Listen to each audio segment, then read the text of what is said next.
नमस्ते छात्रों, मैं प्राध्यापक ए बी रायते आपका इस वीडियो में स्वागत करता हूं। छात्रों, पिछले 2 वीडियो के माध्यम से हमने 12वीं कक्षा का चौथा जो पाठ है आदर्श बदला, सुदर्शन जी की यह रचना, यह कहानी का अध्ययन हम लोग कर रहे थे। अब तक हमने इस कहानी में देखा कि जो आगरे का राज था या आगरे का जो दरबार था, उसका राजा अकबर, इस राजा के दरबार में तानसेन नाम का गायक था और इस तानसेन की संगीत के क्षेत्र में जो प्रतिभा थी, उसका जो गुण था वो काफ़ी परिचित था, काफ़ी बड़ा था। और इसीलिए इस तानसेन ने पूरे साम्राज्य में एक कानून बनवा दिया था। वह कानून यह था कि कोई भी व्यक्ति जो आगरे के सीमा में गीत गा नहीं सकता तब तक जब तक वो तानसेन के बराबरी का ना हो। मतलब तानसेन जितना अच्छा या उसके बराबरी का गाना अगर वो नहीं गा सकता तो उसे आगरे में गाने की अनुमति नहीं है। अगर इस कानून का कोई उल्लंघन करता है और वो तानसेन के जितना अच्छा गा नहीं सकेगा तो उसे तानसेन जो सज़ा सुनाएगा उसे वो सज़ा भुगतनी होगी, उसको मंजूर करनी होगी। ऐसा वो कानून बनवाया था और ये सज़ा अंतिम मौत तक की भी हो सकती है। मतलब अगर तानसेन ने चाहा तो उसे मौत की सज़ा भी सुनाई जा सकती है।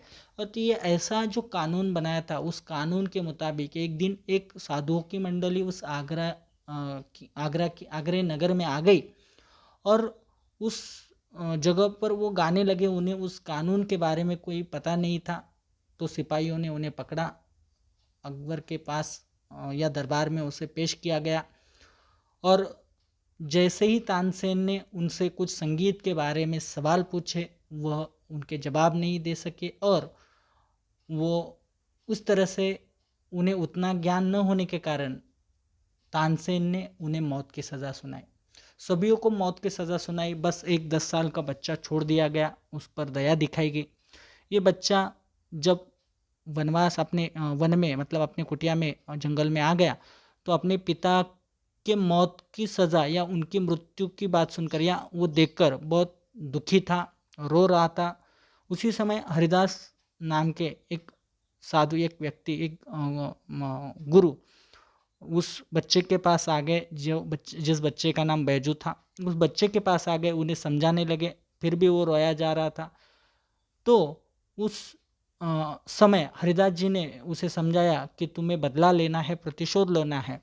तो उस प्रतिशोध लेने के लिए तुम्हें जो शस्त्र चाहिए वो शस्त्र मैं दूंगा। मतलब तुम्हें संगीत विद्या में बहुत ऊपर तक या बहुत अच्छे स्तर तक पहुंचाने का कार्य मैं करूंगा। मैं तुम्हें पूरी संगीत विद्या या संगीत का पूरा ज्ञान जो है वो देने की कोशिश करूंगा। निश्चित तौर पर उस बलबूते पर तुम अपना प्रतिशोध ले पाओगे, ऐसा उसने समझाया। तो बच्चा राज़ी हो गया, खुश हो गया। उसे लगने लगा कि अब मैं अपने पिता की मौत का प्रतिशोध ले सकता हूँ। लेकिन हरिदास जी बोले, अगर तुम्हें ये शस्त्र हासिल करना है तो वो इतना आसान कार्य नहीं है। तुम्हें उसके लिए बहुत कड़ी मेहनत करनी पड़ेगी, तपश्चर्या करनी पड़ेगी, और वो भी कुछ समय के लिए नहीं तो पूरे 12 वर्ष तक, 12 सालों तक मुझे कठोर मेहनत करके उसे अर्जित करना पड़ेगा, उसे सीखना पड़ेगा। ऐसा उन्होंने समझाया। बच्चा उसके लिए भी तैयार था। वो कहता है कि 12 वर्ष ही क्या, मैं 12 जीवन, मतलब 12 बार भी जन्म लूँगा तो भी उसके लिए तैयार रहूँगा, ऐसा उसने हरिदास जी को कहा। मतलब वो पूरी तरह से उस संगीत के ज्ञान को, उस सभी चीज़ों को सीखना चाहता था, मन से सीखना चाहता था। उसकी प्रबल इच्छा उस समय थी और इस तरह से उसने हरिदास जी के पास पूरे 12 सालों तक उस संगीत विद्या का अध्ययन किया। पूरी तरह से उसे सीखा, समझ लिया। और जब वो तैयार हो गया तो हरिदास जी ने कहा कि अब मेरे पास कुछ नहीं बचा है तुम्हें समझाने के लिए, पढ़ाने के लिए। जो कुछ था मैंने तुम्हें दे दिया, अब पूरी तरह से तुम तैयार हो गए हो। तो बच्चा बहुत खुश हो गया। उसे अब लगने लगा कि मेरी मंजिल पास आ गई है, अब मैं अपना प्रतिशोध ले सकता हूँ। तभी हरिदास जी ने उससे एक प्रतिज्ञा ली। प्रतिज्ञा इस तरह से ली कि तुम इस ज्ञान का, संगीत का ये जो ज्ञान है, इसका उपयोग किसी के बुराई के लिए नहीं करोगे, किसी का बुरा तुम इस संगीत के मदद से नहीं करोगे, ऐसी प्रतिज्ञा जब उसके गुरु ने मतलब हरिदास जी ने ली तो बच्चा बहुत क्रोधित हो गया, दुखी हो गया, मानो मंजिल उसके पास खड़ी थी लेकिन वो उसे छू नहीं सका। इस स्थिति में वो पहुंच चुका था, बहुत दुखी हो गया था। फिर भी गुरु था, गुरु गुरु का आदेश, आज्ञा, प्रतिज्ञा सर्वोपरि है ये समझकर उसने अपने दुख को, अपने गुस्से को काबू कर लिया और वहाँ पर वो कुछ स्तर तक शांत हो गया। ऐसे ही कुछ दिन निकल गए। फिर वो बच्चा एक दिन आगरा शहर में आ गए। बाज़ारों में वो आने के बाद ज़ोर ज़ोर से या अच्छे से गाने लगा। लोगों ने जब उसे गाते हुए देखा तो समझा कि इसकी मौत अब नज़दीक आ गई है। उसको शायद पता नहीं है कि यहाँ पर गाने पर या गीत गाना ये यहाँ पर एक तरह का जुर्म है और उसके लिए सज़ा है मौत। लोग आश्चर्य से उसके तरफ देख रहे थे। तभी जब वो गाने लगा तो उस गाने को सुनकर लोग उसके पीछे पीछे मतलब आकर्षित हो रहे थे। वो इतना सुंदर गा रहा था कि मानो सारा बाजार वहाँ पर उसके गाने पर मोहित हो चुका था, आकर्षित हो चुका था। सब उसके पीछे पीछे चल रहे थे। सिपाही उसे पकड़ने आए थे लेकिन उसका वो तेज और उसकी वो गाने की सभी गुणों को देखकर, उसके संगीत और सुर देखकर सब आकर्षित हो गए और वो भी उनके साथ चल पड़े। सभी वो नौजवान आगे चल रहा था और ये सारी भीड़ उसके पीछे पीछे चल रही थी। किसी को सुध नहीं थी, सिर्फ उनके पीछे पीछे चलते जा रहे थे।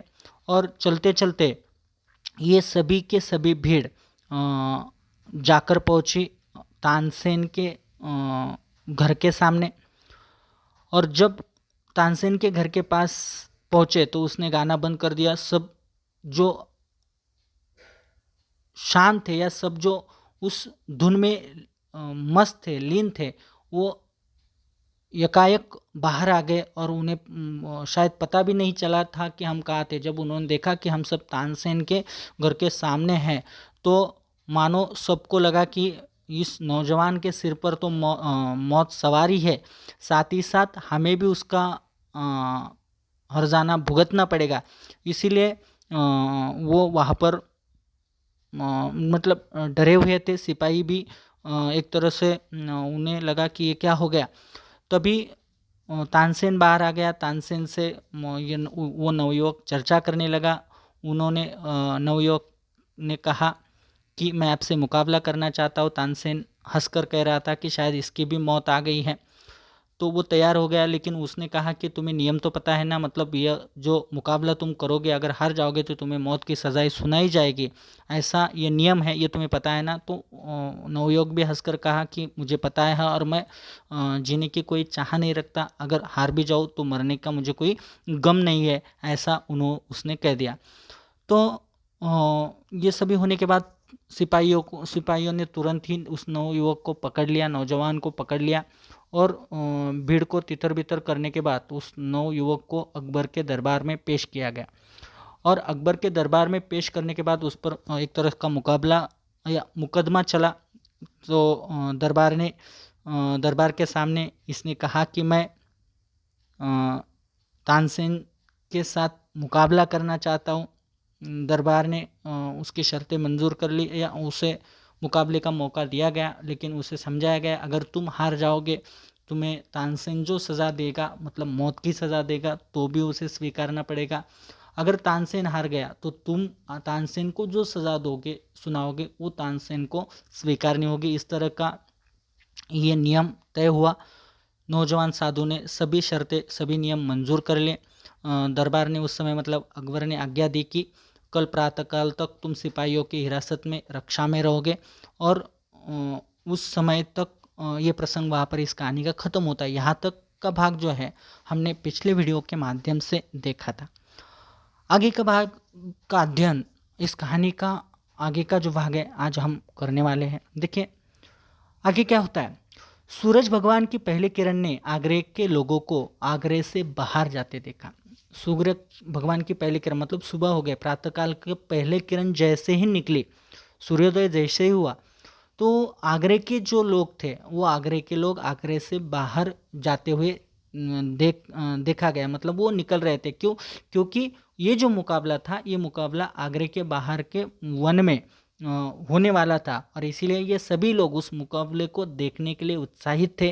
अब क्या होगा ये देखने के लिए वो मतलब एक तरह से उनके मन में जो कुतूहल था या उत्साह था उस हिसाब से उससे देखने के लिए वो जा रहे थे। साधु की प्रार्थना पर सर्वसाधारण को भी उसके जीवन और मृत्यु का तमाशा देखने की आज्ञा दे दी गई थी और ये तो इसीलिए मुमकिन हो पाया था क्योंकि साधु ने ऐसा अनुरोध दरबार के सामने मतलब अकबर के सामने किया था कि जो भी मुकाबला होगा वो सिर्फ हम दोनों में या कुछ गिने चुने लोगों के सामने नहीं बल्कि पूरे शहर के सामने, पूरे समाज के सामने, लोगों के सामने होना चाहिए। जो भी होगा, जन्म मुझे, मैं जीतूंगा या हारूंगा, मुझे जीवित रहने का हक मिलेगा या मृत्यु दंड मिलेगा, जो भी मिलेगा लोगों के सामने मिलना चाहिए। जो भी तमाशा होगा वो सबको देखने का मौका मिले, ऐसा अनुरोध जो उसने किया था उस अनुरोध को स्वीकार करते हुए अकबर ने लोगों को वहाँ पर उस मुकाबले में हाजिर रहने की अनुमति दे दी गई थी। साधु की विद्वत्ता की धाक दूर दूर तक फैल गई थी और ये जो उसकी विद्वत्ता थी, उसकी जो संगीत का जो ज्ञान था, उसकी जो शैली थी, इसके बारे में काफ़ी चर्चा आगरे में या उस पूरे राज्य में दूर दूर तक फैल गई थी और लोगों में काफ़ी उस मुकाबले के बारे में उत्साह मन में भरा था और इसीलिए उस मुकाबले को देखने के लिए हजारों के तादाद में भीड़ वहाँ पर शायद जा रही थी। जो कभी अकबर की सवारी देखने को भी घर से बाहर आना पसंद नहीं करते थे, आज वे भी नई पगडंडियां बांधकर निकल रहे थे। देखिए जो कभी अकबर की सवारी मतलब उसका यात्रा जा रही हो तो भी कुछ लोग मतलब जो प्रमुख राजा जा रहा है तो लोग शायद ही देखने के लिए बाहर आते हैं, लेकिन कोई लोग ऐसे होते हैं कि राजा जा रहा है फिर भी देखने के लिए तैयार नहीं होते या आते नहीं है, ऐसे भी लोग होते हैं। ये ऐसे लोग भी मतलब लेखक का कहना है कि पूरा शहर, पूरा राज्य मानो जैसे इस मुकाबले को देखने के लिए लालायित था, उत्साहित था और इसलिए जो कोई व्यस्त था, जो कोई निकम्मा, हर कोई, हर स्तर का, हर वर्ग का, हर तरह का इंसान उस मुकाबले को देखने के लिए जा रहा था। जो कभी किसी स्थिति में, किसी उपक्रम में सम्मिलित नहीं होता, ऐसा भी व्यक्ति उसके लिए जा रहा था, घर से बाहर आ रहा था और उस मुकाबले की तरफ जा रहा था। और ऐसे ऐसे नहीं, आज वे नई पगडंडियाँ मतलब चलते चलते या हम कहते हैं कि जो सामान्यतः लोगों के आने जाने से जो रास्ते बनते हैं, रास्ता बनता है उसे पगडंडिया कहते हैं। मतलब जिसका रास्ता बनाया नहीं जाता, आने जाने से अपने आप ही बन जाता है, उसे पगडंडिया बनते हैं। मतलब पहले से जहाँ पर रास्ते नहीं थे, लोग आ जाकर वहाँ पर एक तरह की पगडंडिया बनाकर, रास्ता बनाकर वहाँ पर उस मुकाबले को देखने के लिए जा रहे थे, निकल रहे थे। ऐसा जान पड़ता था कि आज नगर से बाहर वन में नया नगर बस जाने को है। ऐसा मानो एक लग रहा था कि नगर से बाहर वन में ही एक नगर बस रहा है, मतलब पूरी नगर के लोग वहाँ पर जाने वाले। वहाँ जहाँ कनातें लगी थी, जहाँ चांदनियाँ तनी थी, जहाँ कुर्सियों की कतारें सजी थी, जो एक कोई उत्सव होता है उस उत्सव के लिए जिस तरह की तैयारी थी वो पूरी तैयारी वहाँ पर लगी थी। जैसे कनाते लगना या चांदनियाँ मतलब मंडप वगैरह सब वहाँ पर लगी हुई थी, कुर्सियाँ भी बिछाई गई थी, सभी तरह की तैयारी हो गई थी।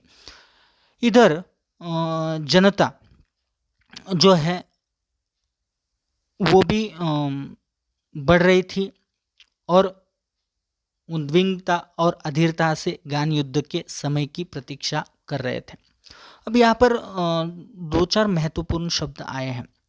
उद्विग्नता, उसका अर्थ होता है घबराहट। पूरी तरह से मतलब लोगों के मन में एक तरह की घबराहट थी, आकुलता थी और अधीरता भी लोगों के मन में बसी हुई थी। और वो घबराहट के कारण हो या व्याकुलता के कारण हो या अधीरता, जिसको धीर नहीं धरा जाता, मतलब जो किसी चीज़ को करने के लिए तुरंत ही तैयार हो, उसके लिए कोई समय नहीं है, ऐसा जो व्यक्ति है, ऐसे मन से लोग वहाँ पर बैठे थे। और वो किस लिए बैठे थे? वो जो तानसेन और उस नौजवान के बीच जो गान युद्ध होने वाला था, जो संगीत का मुकाबला होने वाला था, उस मुकाबले की शुरू होने की प्रतीक्षा कर रहे थे, उस समय की प्रतीक्षा वो सब कर रहे थे, इंतज़ार वो लोग कर रहे थे। बालक को प्रातःकाल मिठाई मिलने की आशा दिलाई जाए तो वो रात भर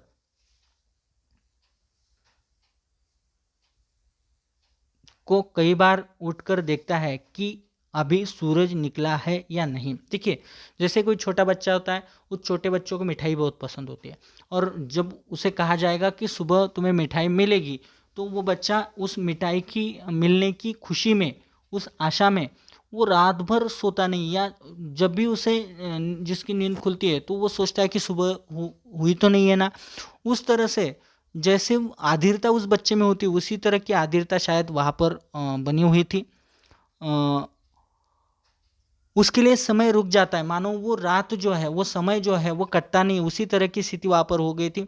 उसके हाथ से धीरज छूट जाता है, वह व्याकुल हो जाता है। ऐसी स्थिति में जब वो इंतज़ार करना पड़ता है, तो इंसान किसी चीज़ को होने की उसे जल्दी हो, वो उसे पाना चाहता है या करना चाहता है, लेकिन बीच में कुछ समय अगर रहता है तो वो समय जल्दी से निकलता नहीं है, क्योंकि उसका मन बहुत व्याकुल होता है।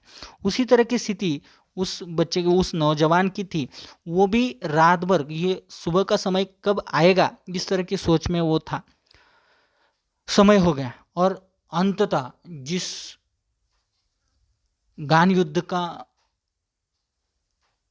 शुरुआत होने वाली थी, या जो गान युद्ध सुबह निर्धारित किया गया था, उसका समय निकट आ गया। समय शुरू होने का समय पास आ गया।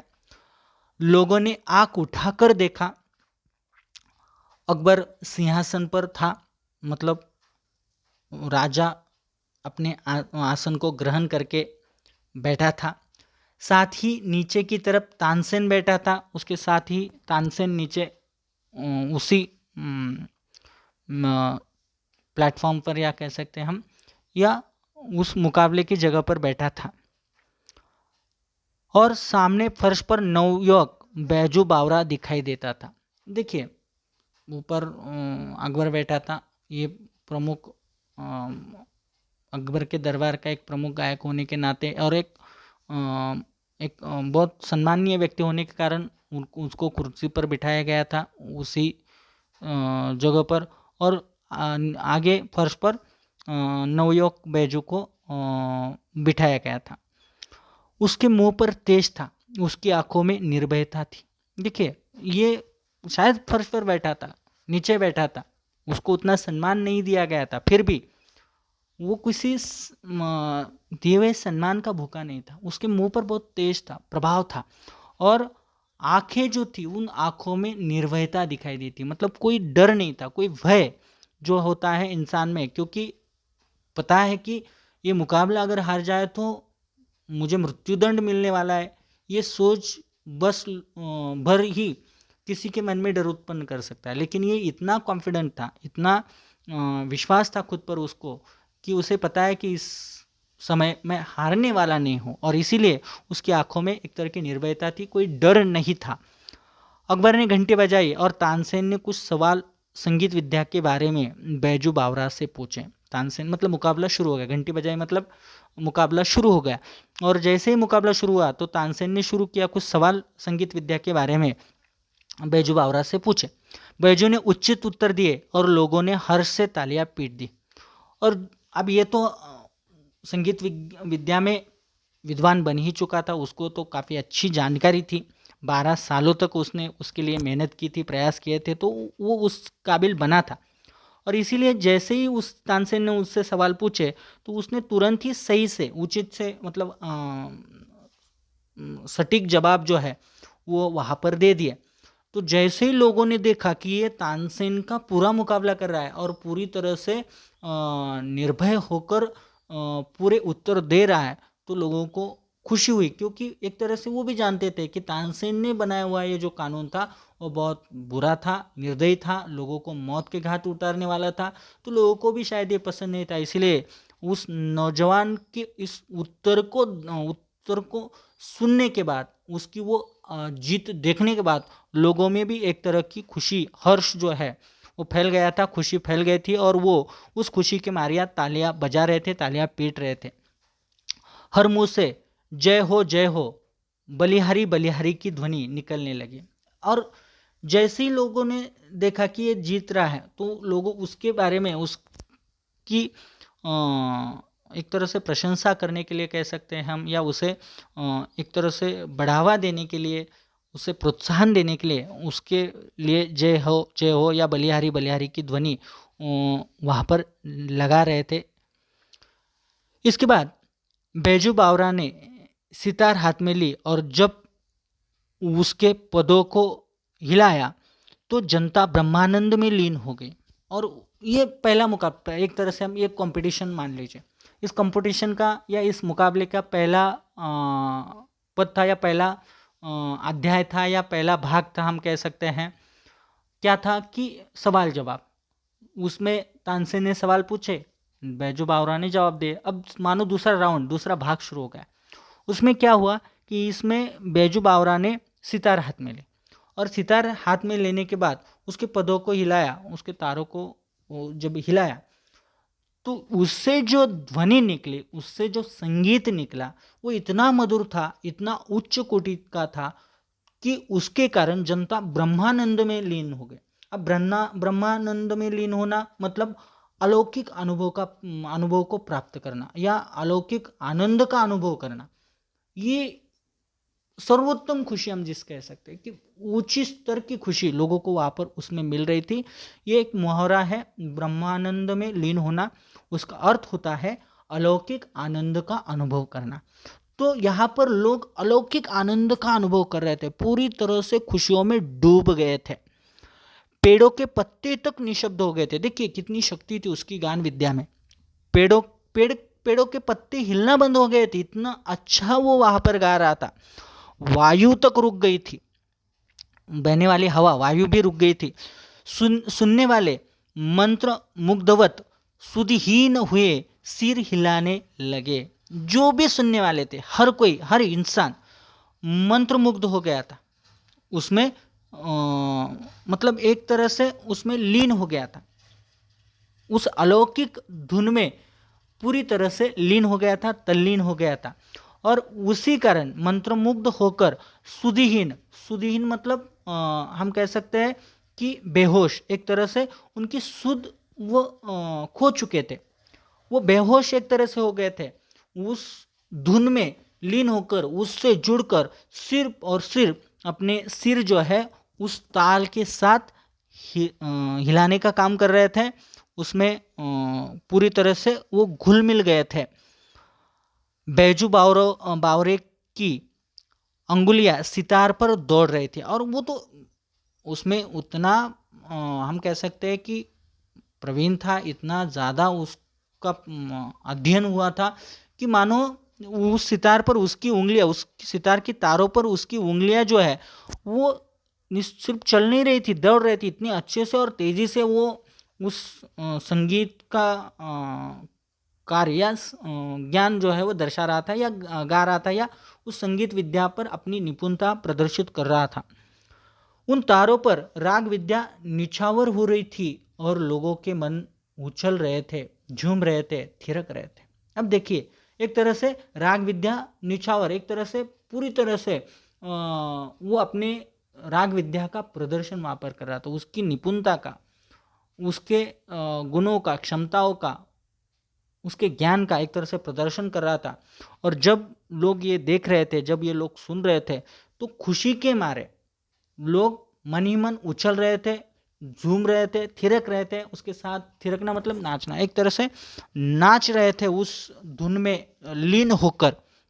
ऐसा लगता था कि सारे विश्व की मस्ती वहीं पर आ गई है। वो सब देखकर मानो सभी तरह की मस्ती, खुशियाँ, हंसी, चहल पहल, सब तरह जो भी कुछ दुनिया में खुशियाँ है, वो सारी की सारी खुशियाँ, वो सारी की सारी मस्ती उस समय वहाँ पर प्रकट हो गई है, वहाँ पर जम गई है, वहाँ पर प्रस्तुत लोगों को वहाँ पर मिल रही है, ऐसा वहाँ का वातावरण बन गया था।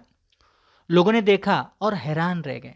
जब ये सामने का दृश्य देखा और वो संगीत का ज्ञान देखा, वो संगीत की उच्च स्तर की साधना देखी, तो लोग हैरान हो गए, आश्चर्यचकित हो गए। कुछ हरिन छलांगे मारते हुए आए और बैजू बावरा के पास खड़े हो गए। इंसान ही नहीं, अब देखिए, अब पहले ही हमने देखा है कि उसके संगीत में कितनी जादू थी, उसकी राग विद्या कितनी प्रभावी थी। ये तो हमने देखा कि पत्ते हिलना बंद हुआ था, वायु का बहना, हवा का बहना बंद हो चुका था, इतना प्रभाव उसके गीत में था। और इसी कारण वहाँ से जाने वाले हिरन जो थे, कुछ हिरन भी वहाँ पर आए थे छलांगे मारते हुए, और वो आकर बैजू बावरा के सामने या उसके पास आकर खड़े हो गए। बैजू बावरा सितार बजाता रहा, बजाता रहा, बजाता रहा। वो अपने संगीत विद्या का प्रदर्शन करता रहा, वो सितार बजाने का काम कर रहा था, वो अपने रागों को छेड़ता रहा, वो संगीत बजाता रहा, बजाने का कार्य करता रहा, करता रहा, करता रहा।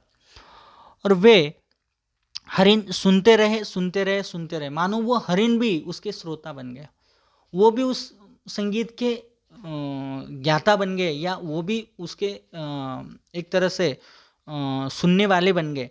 और इसीलिए हिरन भी उसका वो गीत, उसका वो संगीत सुन रहे थे, और न सिर्फ सुन रहे थे तो काफ़ी लंबे समय तक सुनते जा रहे थे। और दर्शक यह असाधारण दृश्य देखते रहे, देखते रहे, देखते रहे। देखिए, बैजू बावरा बजाता रहा, बजाता रहा, हिरन सुनते रहे, सुनते रहे, और दर्शक जो लोग हजारों के तादाद में, जो पूरा शहर वहाँ पर आया था, वो पूरा शहर वो दृश्य देखता रहा और बस देखता रहा। वो अद्भुत दृश्य था, एक अलौकिक दृश्य था, और वो सब उसको देख रहे थे, उस प्रसंग को अपनी एक तरह से आंखों में कैद कर रहे थे। हरिन मस्त और बेसुध थे। हरिन मस्त मतलब खुशी में थे, और उसको कोई सुध नहीं थे, क्योंकि इतने लोगों के बीच जैसे ही कोई इंसान आने की संभावना भी हिरन को महसूस हो, तो हिरन भाग जाता है। वो काफ़ी घबराने वाला प्राणी है, या काफ़ी डरने वाला प्राणी है। जैसे इंसान को परछाई तक वो देख ले तो वो डर कर भाग जाता है, लेकिन ये हिरन इन हजारों लोगों के बीच उस बैजू के पास आकर खड़ा रहा था, और कितने समय तक खड़ा रहा था, और उस गीत को वो, या उस संगीत को वो सुन रहा था। तो इसका कारण यह है कि उस संगीत में वो ताकत थी, वो शक्ति थी। उस संगीत के कारण वो मस्त हुआ था, पूरी पूरी तरह से खुश था, उस संगीत से वो जुड़ गया था, उसमें लीन हो गया था, तल्लीन हो गया था, मस्त हो गया था। और उसी गीत के प्रभाव से वो बेसुध था, मतलब बेहोश हम कह सकते हैं, या उसको हम कह सकते हैं कि वो खुद के बारे में, या उसको सुध ही नहीं थी, वो अनजान था, पूरी चीज़ों से अनजान था, बस वो जुड़ा था उस संगीत से। बैजू बावरा ने सितार हाथ से रख दी, और अपने गले से फूल मालाएं उतार कर उन्हें पहना दी। तो उस समय बैजू बावरा ने क्या किया कि वो बजाना उसने रोक दिया, वो सितार नीचे रख दी, और जो उसके गले में फूल मालाएं पहनाई गई थी, उस फूल मालाओं को उसने उतारा, और उन हिरणों के गलों में उसे पहना दी। फूलों के स्पर्श से हरिणों को सुध आ गई, और वे चौकड़ी भरते हुए गायब हो गए। अब देखिए, जैसे ही बैजू बावरा ने उनके गले में फूल की मालाएं डाली, तो उस फूलों का स्पर्श उन हिरणों को हो गया, उन हरिणों को हो गया। और जैसे ही ये स्पर्श हुआ, तो वो जो अब तक उस संगीत के कारण बेसुध थे, एक एकाएक ही वो उसकी वो जो निद्रा थी एक तरह की, वो चली गई, और वो सभी सुध में आ गए। और जब भी उसने वो सारा प्रसंग देखा तो वो तुरंत ही चौकड़ी भरकर भाग गए। चौकड़ी भरना इसका अर्थ होता है चारों पैर एक साथ उछलकर तेजी से छलांग जब लगाई जाती है तो उसे कहते हैं चौकड़ी भरना। तो मानो एक तरह से वो छलांग लगाते हुए भाग गए और इतने कुछ ही क्षणों में वो गायब हो गए, मतलब बहुत तेजी से वो निकल गए। बैजू ने कहा, तानसेन मेरी फूलमालाएं यहाँ मंगवा दे, मैं तब जानूं कि आप राग विद्या जानते हैं। अब उसने बैजू ने पहला राउंड शुरू किया था, तानसेन ने सवाल पूछे थे, उसका जवाब बैजू को देना था, जो कि बैजू ने सही से देकर उसे पार कर लिया था। पहला भाग समाप्त हुआ था। दूसरा भाग था जो शुरू किया था बैजू ने, उसने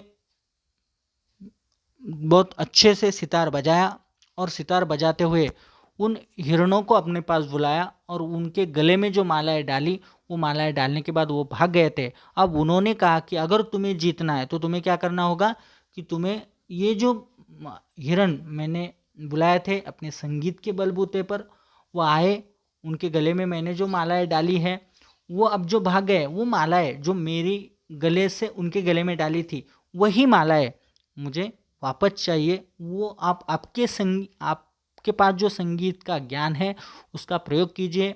आप अपने संगीत के बलबूते दम पर उन हिरणों को मैंने जैसे बुलाया था उसी तरह से आप उसे वापस बुलवाइए और मेरे फूलमालाएं मुझे वापस दीजिए।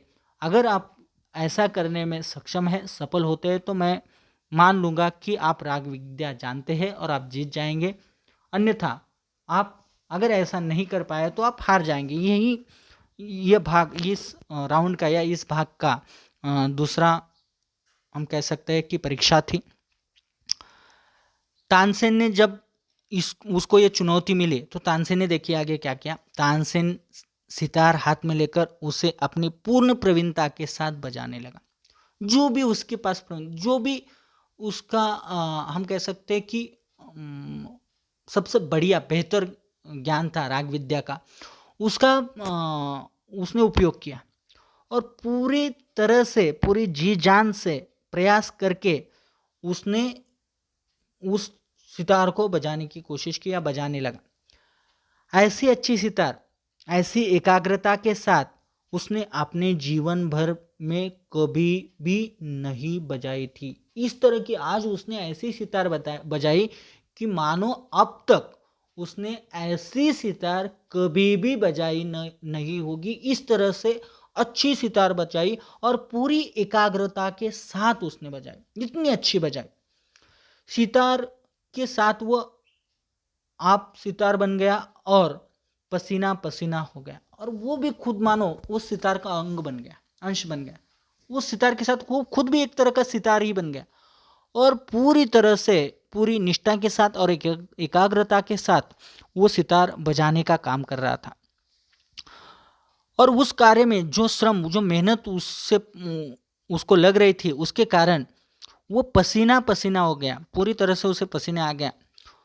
उसको अपने तन की सुधि न थी और सितार के बिना संसार में उसके लिए और कुछ न था। वो इस कदर उस सितार के बजाने में लीन था, उसमें घुल मिल गया था कि न उसे अपने शरीर की फिक्र थी, पूरी तरह से पसीना पसीना हुआ था, फिर भी वो उसकी तरफ उसका कुछ भी ध्यान नहीं था। पूरी तरह से वो उस सितार के साथ जुड़ चुका था, उस संगीत के साथ जुड़ चुका था और इसीलिए ना उसने अपने तन मतलब शरीर, अपने शरीर की ओर ध्यान दिया, ना वो खुद सुधि में था, मतलब वो ना खुद होश में था और सितार के बिना मानो दुनिया में उसके सामने अब कुछ नहीं है, बस एक ही चीज़ है, वो है सितार। और उस सितार के साथ वो पूरी तरह से जुड़ गया था, मानो सितार के बिना उस समय उसके सामने पूरी दुनिया में कुछ भी नहीं है। इस स्थिति में तानसेन पहुंच गया था। इस तरह से वह उस सितार को बजा रहा था, उस सितार के माध्यम से संगीत की आराधना कर रहा था। आज उसने वह बजाया जो कभी न बजाया था। आज उसने इस तरह का संगीत बजाया, मानो आज से पहले कभी उसने इस तरह का संगीत नहीं बजाया था। इस स्तर का सितार उसने बजाया था। आज उसने यह कार्य कर दिया था। यह सितार की बाजी न थी, यह जीवन और मृत्यु की बाजी थी। और क्यों इसने ऐसा किया था? क्योंकि उसे पता था अगर आज वो हार गया तो यह सिर्फ एक सितार की बाजी नहीं है, एक सितार की कंपटीशन नहीं है, ये एक सिर्फ मुकाबला नहीं है सितार कौन हारता है कौन जीतता है। उसे पता था कि ये हार और जीत जन्म और मृत्यु से जुड़ी है, जीवन और मृत्यु से जुड़ी है। अगर जीतना है, जीतोगे तो ही जीवित रह पाओगे, अगर हारोगे तो मृत्यु निश्चित है। क्योंकि कई बार उसने अनेकों लोगों को इसी कारण मृत्यु के घाट उतारा था, मृत्युदंड की शिक्षा दी थी। तो उसे पता है कि अगर वो आज हार जाएगा तो निश्चित तौर पर उसे भी आज मृत्यु मिलने वाली थी। और इसीलिए वो जानता था कि ये सिर्फ सितार की बाजी नहीं है, तो ये बाजी है जीवन और मृत्यु की। हार और जीत नहीं, तो जीवन और मृत्यु की ये बाजी थी। ये सितार आज तक उसने अनाड़ी देखे थे। देखिए, इस तरह से वो सितार बजा रहा था और आज तक उसने कभी हार का मुंह नहीं देखा था। क्यों? क्योंकि जो भी उसके सामने मुकाबले के लिए आता था वो सभी के सभी उसके सामने अनाड़ी होते थे। मतलब राग विद्या का जानकार न होने के कारण वो उसका मुकाबला नहीं कर पाते थे। वो उस क्षेत्र में अनाड़ी थे, वो उसके बारे में कुछ जानते नहीं थे। ऐसे लोग उसके सामने आते थे, उससे उसका मुकाबला होता था। इसीलिए आज तक उसे कोई मुश्किल नहीं हुई। आज उसके सामने एक उस्ताद बैठा था, लेकिन आज जो उससे मुकाबला कर रहा है उसको पता चल गया है कि ये कोई आम इंसान नहीं है, एक जाना माना या बहुत पहुंचा हुआ या एक तरह का हम कह सकते हैं मास्टर, उस्ताद जो है वो उस्ताद वहाँ पर बैठा था। काफ़ी राग विद्या का मशहूर जानकार के रूप में वो व्यक्ति बैठा था और उससे ये मुकाबला कर रहा था। तो ये बाजी बहुत बड़ी है, ये उसे पूरी तरह से पता था। कितना ऊंचा ये जो उस्ताद बैठा है, वो कितना ऊंचा है, कितना गहरा, कितना महान, ये आज उसने देखा है। आज वो अपनी पूरी कला दिखा देना चाहता था और इसीलिए वो उसे पता है कि आज वो जब अपनी पूरी कला दिखाए बिना उससे जीत ही नहीं पाएगा, ये उसे पूरी तरह से पता था।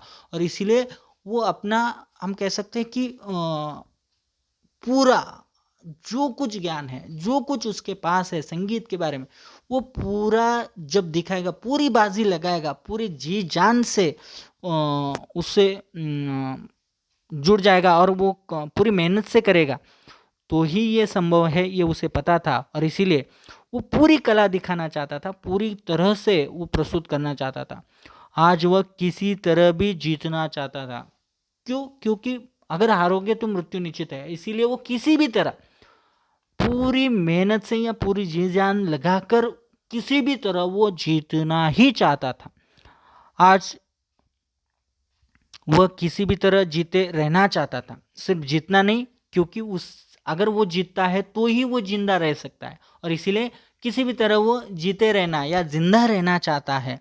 उस जीवन के प्रति वो जो मोह था वो उसके मन में था। जो नौजवान था उसके पास तो कुछ नहीं था और उसे पूरे विश्वास था कि तानसेन उसे आज नहीं हरा पाएगा, इसीलिए वो निर्भय था। लेकिन अब एक तरह का डर तानसेन के मन में बस गया था, भर गया था और उसे एक तरह से मृत्यु ही सामने नाचती हुई दिखाई दे रही थी उस बैजू के रूप में। और इसीलिए वो पूरी कोशिश कर रहा था उसे टालने के लिए और जीतने के लिए पूरी जी जान से पूरी कोशिश कर रहा था उसे हराने के लिए।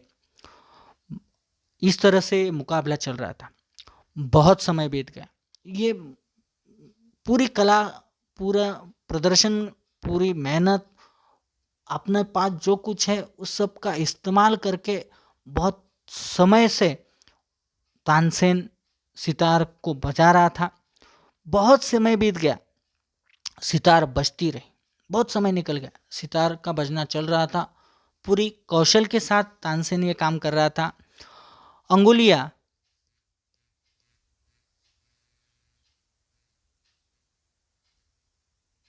दुखने लगी, मगर लोगों ने आज तानसेन को पसंद नहीं किया। देखिए, बहुत देर से बजा रहा था, पूरी मेहनत से बजा रहा था, लेकिन अंत में तो उसकी उंगलियां दुखने लगी, दर्द करने लगी। पूरी कोशिश करने के बावजूद भी लोगों ने आज उसे पसंद नहीं किया, उसके संगीत को पसंद नहीं किया। सूरज और जुगनू का मुकाबला ही क्या, मानो लोगों को वहां पर जो मुकाबला चल रहा था वो मुकाबला सूरज और जुगनू का लग रहा है। जो एक तेज का प्रचंड स्रोत जिसे हम सूरज कहते हैं और जुगनू एक छोटा सा प्रकाश का अंश, तो इस तरह की वो स्थिति थी। और उस मुकाबले में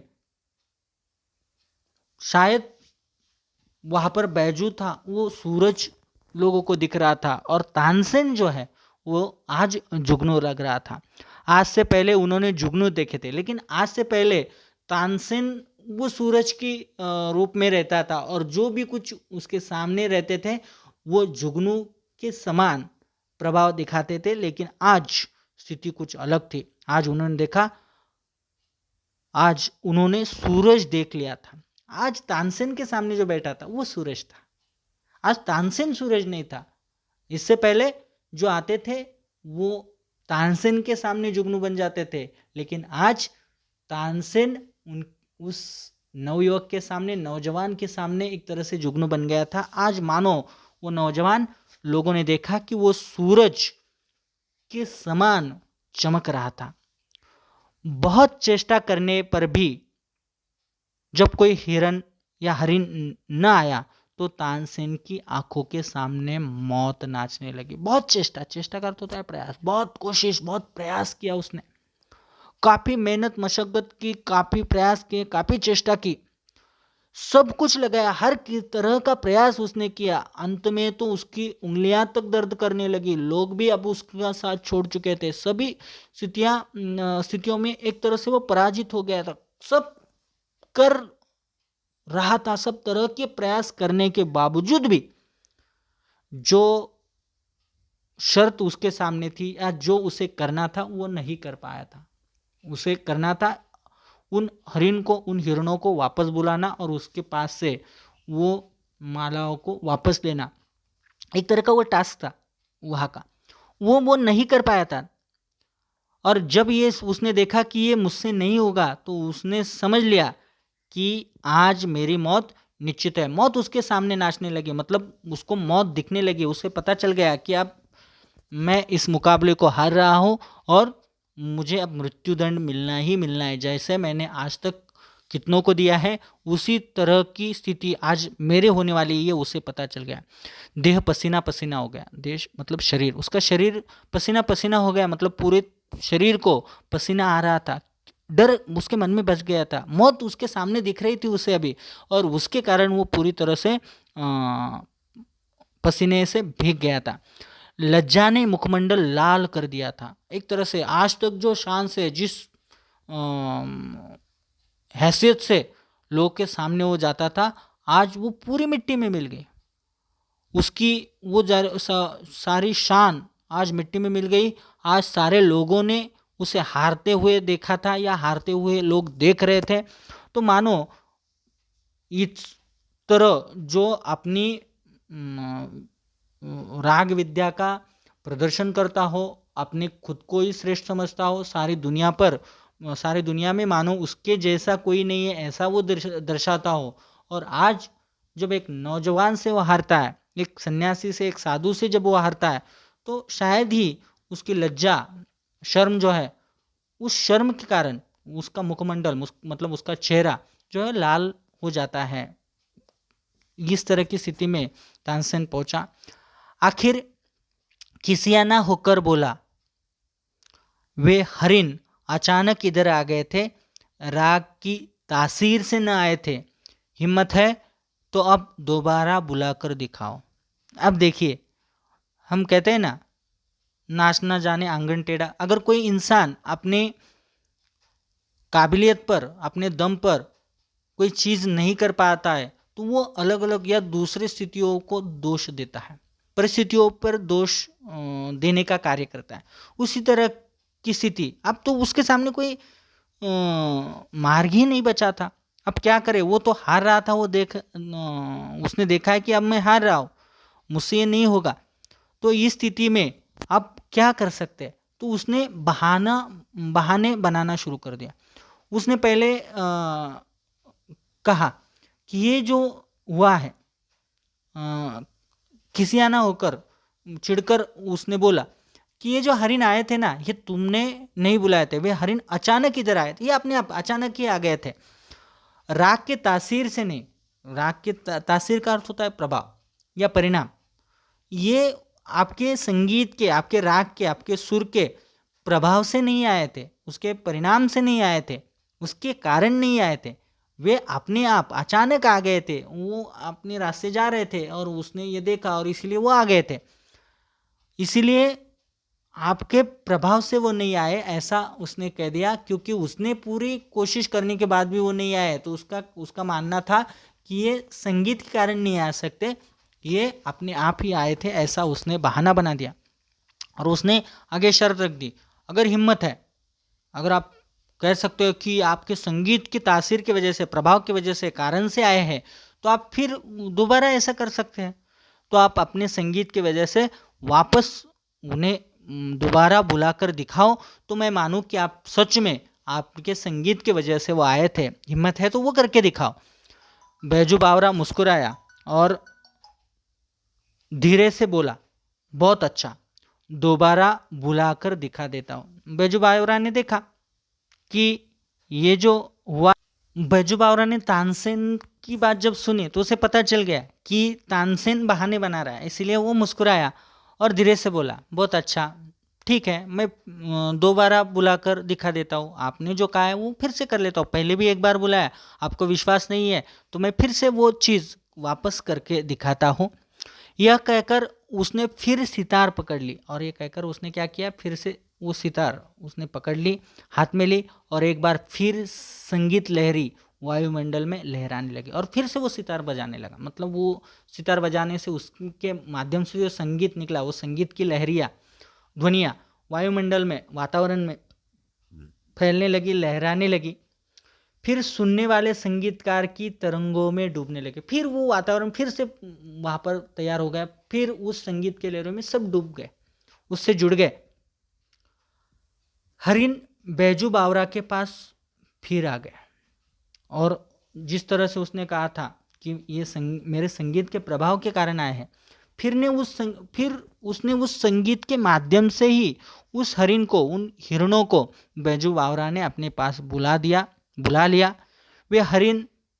वे ही हरिन जिनकी गर्दन में फूलमालाएं पड़ी हुई थी, और जो राग की सुरीली ध्वनि के जादू से बुलाए गए थे, वही हिरन वापस आ गए। जो हिरन पहले उसके पास आया था, जो फूलमालाएं पहनकर चला गया था, वही हिरन वापस आया, और वो ऐसे वैसे या किसी ने बुलाया नहीं था या कोई पकड़ कर नहीं लाया था, तो वो बैजू बावरा के संगीत के जादू से, प्रभाव से वहाँ पर आए थे, उसके कारण वहाँ पर आए थे। बैजू बावरा ने मालाएं उतार ली और हिरन कूदते हुए जिधर से आए थे उधर को चले गए। और बैजू बावरा ने आने के बाद हिरन के गले से वो मालाएं उतार ली, और जैसे ही मालाएं उतार ली तो हिरन फिर से जिस रास्ते से आया था, जिस तरफ से आया था, उस तरफ फिर से वापस चला गया। अकबर का तानसेन के साथ अगाध प्रेम था। जब ये पूरा मुकाबला देखा, और मुकाबला भी एक तरह से समाप्त हो गया, क्योंकि मुकाबला अब जो था वो बैजू ने सभी लोगों के सामने पेश हुआ था, तो लोगों के सामने ही उसका परिणाम आ चुका था, वो बैजू ने जीत लिया था, सारे लोगों ने देख लिया था। लेकिन अकबर के साथ, या अकबर का बहुत नज़दीक था, और इसीलिए अकबर का तानसेन के साथ अगाध बहुत प्रेम था। उसकी मृत्यु निकट देखी तो उनका कंठ भर आया, परंतु प्रतिज्ञा हो चुकी थी। उसने देखा कि अब तानसेन की मृत्यु निकट आ गई, तानसेन मरने वाला, तो दुख अकबर के मन में भी हुआ, उसका भी कंठ भर आया, परंतु प्रतिज्ञा हो चुकी थी, नियम तय हो चुके थे, सारी दुनिया के सामने ये सारा हो चुका था। अब इससे तो वापस मुड़ना फिरना संभव है नहीं, ये उसे पता था, और इसलिए वो शायद कुछ राजा होकर भी कुछ नहीं कर सकते इस स्थिति में पहुंच गए थे, और इसलिए वे विवश होकर उठे और संक्षेप में निर्णय सुना दिया और विवश हुए। अब वो कुछ ज़्यादा कह नहीं पाए क्योंकि वो खुद ही दुखी थे, और इसलिए विवशता में, इच्छा तो नहीं थी लेकिन स्थिति ऐसी थी कि उसे वो करना ही पड़ेगा, क्योंकि वो नियम, वो प्रतिज्ञा उसने खुद ही वहाँ पर ली थी, और इसलिए उसका पालन करना अब उसके लिए ज़रूरी था। और इसीलिए वो आए और कुछ न बोलते हुए सिर्फ संक्षेप में निर्णय सुना दिया। क्या निर्णय? बैजू बावरा जीत गया, तानसेन हार गया। निर्णय इतना था कि बैजू जीत गया है और तानसेन हार गया है, ये निर्णय राजा ने अंतिमता सुना दिया। अब तानसेन की जान बैजू बावरा के हाथ में है। अब तानसेन के लिए जो भी शिक्षा, मतलब जान तक की शिक्षा, अब बैजू बावरा जो सुनाएगा वही शिक्षा वहाँ पर होगी। मतलब तानसेन की जीवन और मृत्यु का चक्र अब बैजू बावरा के हाथ में है, ऐसा अकबर ने वहाँ पर निर्णय सुना दिया। तानसेन कांपता हुआ उठा, कांपता हुआ आगे बढ़ा और कांपता हुआ बैजू बावरा के पाँव में गिर पड़ा। अब देखिए स्थितियाँ कैसी बदल जाती हैं। अब तक जो लोगों को मृत्यु की सज़ा सुनाता था, और जब वो सुनाता था न उसके हाथ पैर कांपते थे, न मुंह से शब्द निकलने में कोई देरी होती थी। इतनी मतलब एक तरह से उतावला रहता था लोगों को मौत की सज़ा सुनाने के लिए।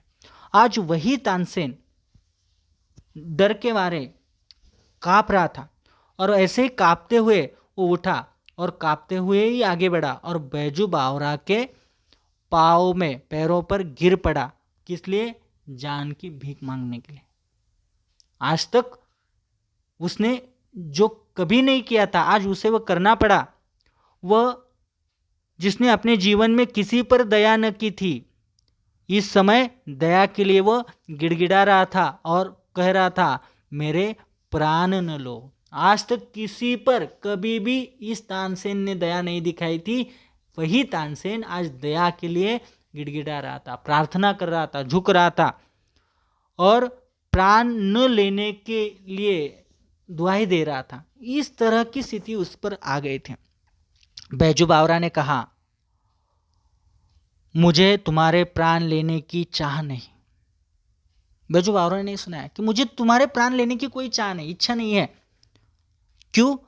शायद वो ले भी लेता, अगर उसके गुरु ने उसे पहले प्रतिज्ञा न दी होती तो शायद वो आज एक तरह का वो बदला समझकर, प्रतिशोध समझकर शायद उसे मृत्युदंड सुनाता अपने पिता की मृत्यु के बदले। लेकिन उस गुरु की प्रतिज्ञा की वजह से उसने क्या कहा, मुझे तुम्हारे प्राण लेने की कोई चाह नहीं है, क्योंकि उसे उसके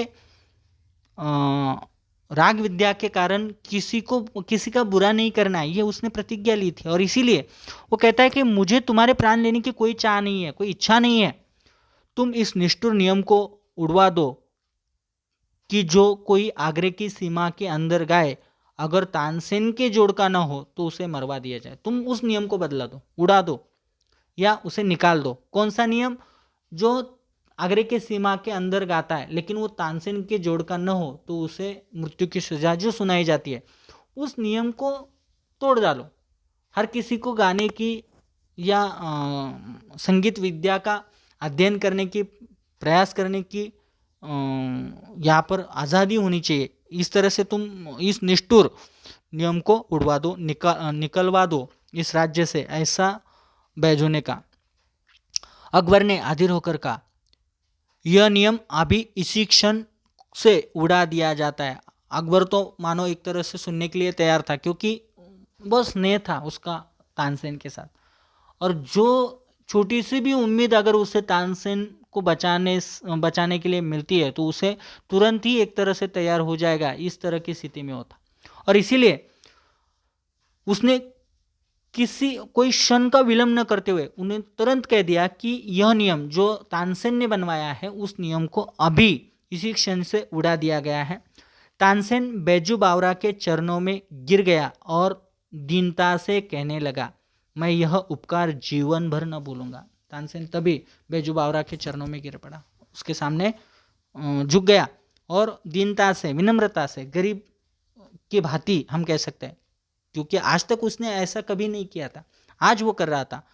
वो विनम्रता से कहने लगा कि मैं आपका ये उपकार जीवन भर नहीं भूलूंगा, आपने मेरे प्राणों को बख्श दिया है, आपने मुझे नया जीवन दिया है और इसीलिए ये आपका मेरे ऊपर एक उपकार है और मैं कभी नहीं भूलूंगा। बैजू बावरा ने जवाब दिया, 12 बरस पहले की बात है, आपने एक बच्चे की जान बख्श दी थी, आज उस बच्चे ने आपकी जान बख्शी है। देखिए, उस बैजू बावरा ने उसे याद दिलाया कि 12 वर्ष पहले आपने एक बच्चे को, 10 साल के बच्चे की जान बख्श दी थी, उसको आपने छोड़ा था, आज उसी बच्चे ने आपकी जान बख्श दी है। तानसेन हैरान होकर देखने लगा। तानसेन को सारी बात याद आ गई और वो हैरान हो गया। हैरान होकर वो देखने लगा, आश्चर्य से देखने लगा। फिर थोड़ी देर बाद उसे पुरानी एक भूली हुई, एक धुंधली सी बात याद आ गई। पुरानी मतलब वो जो साधुओं का प्रसंग था जिस पर उसने मृत्यु की शिक्षा सुनाई थी, इस 10 साल के बच्चों को छोड़ा था, वो सारी घटना, वो सारे प्रसंग उसके सामने खड़े हो गए और वो याद आ गए। इस तरह से ये सुंदर कहानी यहाँ पर ख़त्म होती है। देखिए किस तरह से सुदर्शन जी ने इस कहानी को भुना है, बनाया है, प्रेस किया है, प्रस्तुत किया, बहुत सुंदर तरीके से।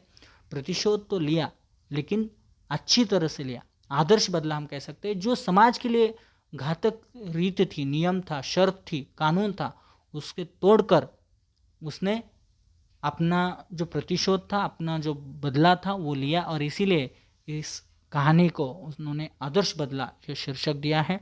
ये कहानी यहाँ पर समाप्त होती है, यहाँ पर हम रुकते हैं। धन्यवाद।